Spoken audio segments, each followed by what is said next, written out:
চলতি বছরের ৭ জানুয়ারি উন্নত চিকিৎসার জন্য লন্ডনে যান বিএনপি চেয়ারপারসন ও সাবেক প্রধানমন্ত্রী বেগম খালেদা জিয়া। কাতারের আমিরের পাঠানো বিশেষ এয়ার অ্যাম্বুলেন্সে তাকে লন্ডনে নেওয়া হয়। প্রায় ১৫ ঘন্টা যাত্রা শেষে হিথ্রো আন্তর্জাতিক বিমানবন্দরে পৌঁছানোর পর তাকে স্বাগত জানান পুত্রবধূ জুবাইদা রহমান। ধীরে ধীরে এগিয়ে এসে অসুস্থ মাকে আলিঙ্গন করেন তার সন্তান বিএনপির ভারপ্রাপ্ত চেয়ারম্যান তারেক রহমান। ঠিক ২৭৩২ দিন পর মা ছেলের এই সাক্ষাৎ আবেগঘন মুহূর্তে পরিণত হয়।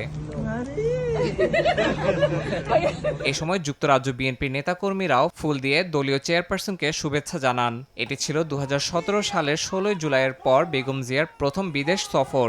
লন্ডনে পৌঁছে টানা ১৭ দিন চিকিৎসা নেন বেগম খালেদা জিয়া।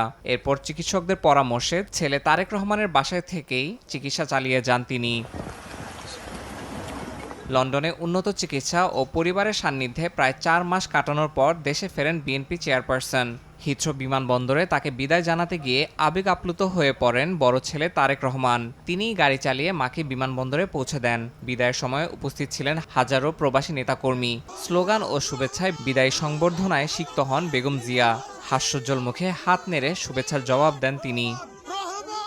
ইয়াসিন মোহাম্মদ জিসান, সময় সংবাদ।